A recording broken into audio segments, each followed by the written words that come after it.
maire sortant d'hiver droite de Mantes-la-Jolie dans les Yvelines. Il a perdu au second tour face à un candidat d'hiver gauche soutenu par la France Insoumise. Écoutez d'abord cette ambiance à Mantes-la-Jolie que vous avez peut-être déjà entendue.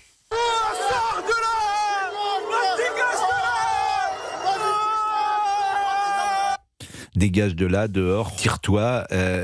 Comment vous allez, Raphaël Cognet, 3 jours après ce qui s'est passé? Mieux que lundi matin, mais moins bien que ma fille, puisque j'étais avec mes enfants et ma femme. Donc ça va mieux parce qu'on essaye d'oublier les choses, mais c'était vraiment un moment d'une extrême brutalité et qui me restera longtemps dans la mémoire. Vous étiez maire de Mantes-la-Jolie depuis 2017, 2020, il y a une partielle, je crois, en 2022. C'est ça, donc j'ai été maire en 2017, j'avais succédé au maire qui était devenu député, donc en cours de mandat, réélu en 2020 et réélu dans une élection partielle en 2022. Qu'est-ce qui a changé à Mantes-la-Jolie entre 2017, 2020 et 2022 ?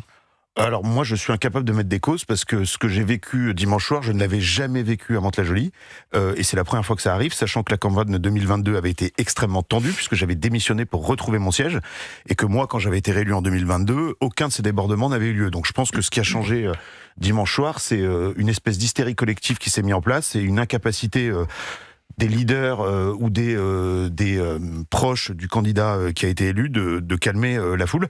Là, c'est ce que vous avez évidemment entendu, mais il y a eu aussi une pression physique assez forte, donc c'était un moment vraiment que je suis pas prêt d'oublier, et mes enfants non plus, puisque ils étaient présents, et dont ma petite fille de 14 ans d'ailleurs. Donc il s'est passé un moment qui aurait pu, je pense, devenir assez dangereux. Alors celui qui a gagné est soutenu par la France Insoumise. Qui étaient les personnes qui vous ont agressé ?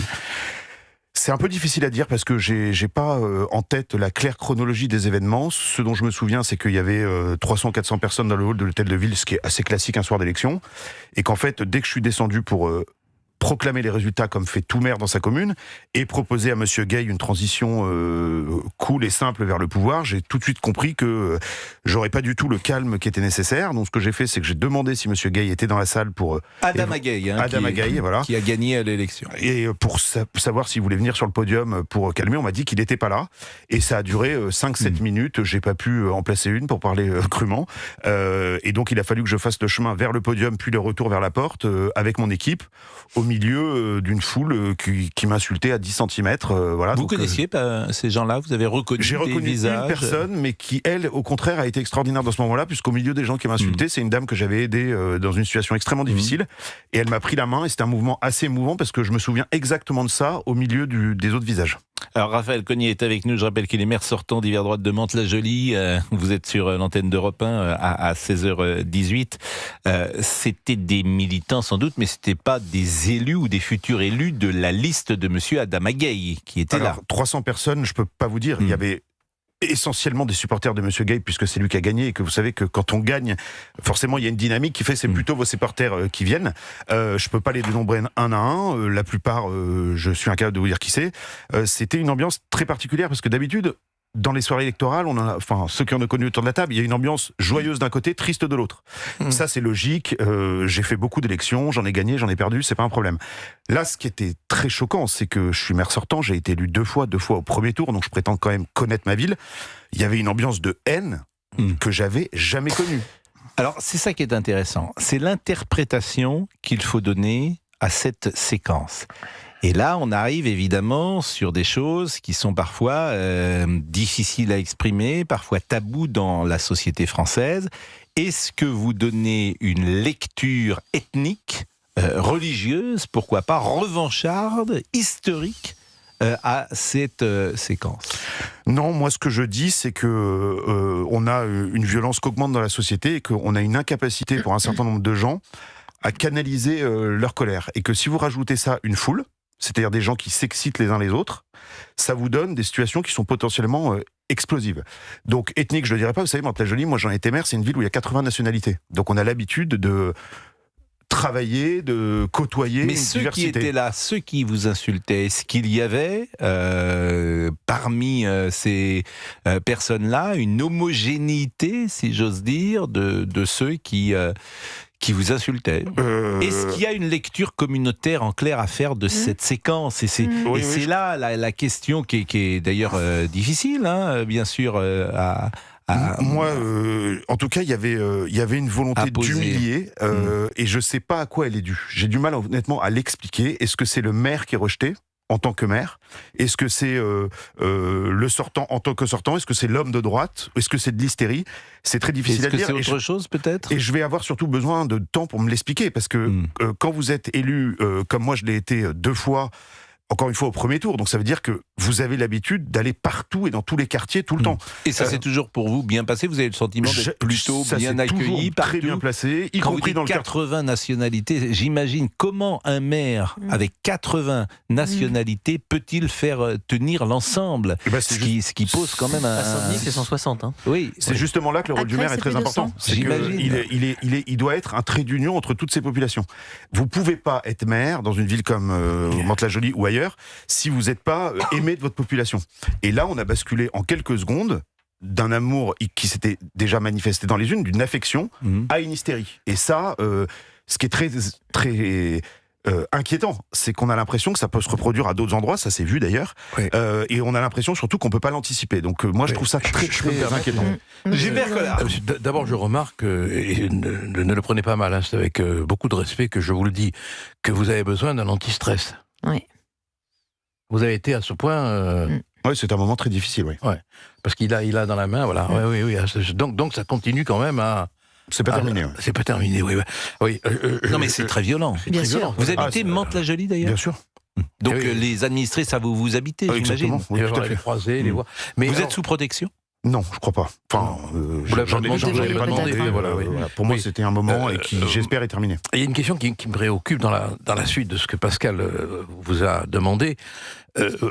Ils ont gagné. Bon. Donc, normalement, ils n'ont aucune raison de manifester la moindre acrimonie à votre égard. Ils ont gagné, donc ils devraient être contents d'avoir gagné.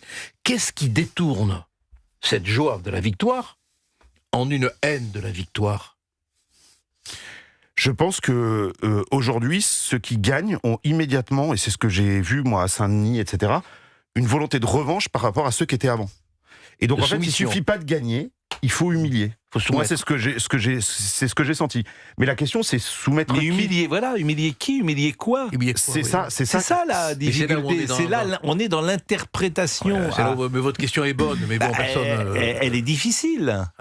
Elle est difficile, évidemment, cette question. On peut commencer à... La lecture de cette séquence est extrêmement difficile et elle nous amène effectivement à réfléchir. Elle est anthropologique, Pascal, je suis désolée, faut le dire. Sabrina Medjeber. Il faut le dire. En fait, ce qui s'est passé vous concernant, et évidemment nous sommes tous là à le déplorer, lorsque tout à l'heure vous parliez de trait d'union dans le rôle des prérogatives du maire. Eh bien malheureusement, dans nombreux quartiers, les traits d'union étaient les grands frères qui ont été institutionnalisés pendant 30 ans, ainsi que les leaders communautaires. Et la lecture, quand je parle d'anthropologie, c'est que les grands frères et les leaders communautaires, eux, ils ont un mode de fonctionnement clanique. Ils fonctionnent par bloc monolithique contre un ennemi qu'ils ont désigné. Et une fois que l'ennemi est désigné, ils passent à l'acte. C'est ça aussi une des réalités, en tout cas une des lectures que l'on peut comprendre en compte dans ce qui vous arrive malheureusement et ce qui est arrivé à de nombreux maires, je pense au maire de Creil, au maire de Saint-Denis, etc. C'est la conséquence malheureusement de l'institutionnalisation des grands frères et des leaders communautaires qui agitent aussi les passions dans les cités. Surtout que moi, depuis 2022, j'avais vraiment... comme trait d'union de ma politique, de dire que je refusais tout communautarisme, tout clientélisme, et que une des raisons pour lesquelles j'ai été élu en 2022, c'est pour lutter contre ce mode de fonctionnement. Et donc peut-être que c'est ça que je paye. Bien sûr. Mais je vous dis, je pense que les explications les meilleures viendront de l'extérieur, parce que pour moi c'est très difficile d'interpréter ça. Mais souvenez-vous des émeutes de Mantes-la-Jolie en 1991, ce sont les grands frères qui sont venus pacifier les jeunes qui étaient en ébullition contre la police. Donc Mantes-la-Jolie a aussi une histoire. Vous avez lutté contre le communautarisme, et aujourd'hui c'est le communautarisme qui triomphe. Enfin, j'entends, vous voulez pas la grille de lecture communautaire, vous avez besoin de temps, ce que je comprends tout à fait. Mais quand on a des maires, comme des maires de la France insoumise à Saint-Denis, qui traitent son prédécesseur de bourgeois visqueux. Le prédécesseur, quand il fait la transition au premier conseil municipal, il a une claque au fond de la salle où on l'humilie. Et le maire de Saint-Denis, le nouveau maire, ne demande d'arrêter que quand c'est lui qui doit prendre la parole. Il ne défend pas son prédécesseur puisqu'il le traite de bourgeois visqueux, encore hier matin, sur le service public. Donc, si vous voulez, c'est en permanence dans ces villes qui sont passées à l'extrême gauche. C'est quand même très intéressant de voir que le point commun de tous les maires qui se sont fait humilier comme vous, quasiment lynchés, c'est que c'est des maires qui ont été battus par la gauche ou l'extrême gauche, par des gens qui sont proches de la France insoumise et qui ont la même grille de lecture communautaire. Et c'est même pas Pascal Praud qui le dit, c'est même pas nous, c'est Rima Hassan. Vous avez vu ce qu'a fait Rima Hassan? Elle a mis les 6 portraits de maires, tous de couleur noire, en disant ils sont les nôtres. Et Julien Drey a dit voilà un tweet communautaire. Ils sont obsédés par la couleur de peau, c'est eux qui en font un argument électoral et qui parlent en permanence de raciser. Oui, blanc et moche. C'est tout cela. Tout blanc et moche. C'est très juste ce que dit Gauthier sur les nôtres. C'est très juste, c'est le tribalisme solidaire. C'est très juste. Bon, on va marquer une pause. Raphaël Cogniet est avec nous. Il est le maire sortant d'hiver droite de Mantes-la-Jolie. Vous serez quand même dans le conseil municipal ou ça? Non, je ne pense pas. Quand vous avez été maire, si vous êtes battu, il faut accepter et dire que vous n'êtes pas la bonne personne pour... Donc là, vous allez peut-être même quitter Mantes-la-Jolie? Trop tôt pour le dire, mais ma vie va s'organiser complètement autrement. Ouais. Vous êtes né à Mantes-la-Jolie? Pas du tout. J'y suis venu par hasard pour travailler comme collaborateur à la mairie. En 2004, je suis grenoblois, moi, provincial. Et effectivement, vous disiez que vous aviez 2 enfants, je crois.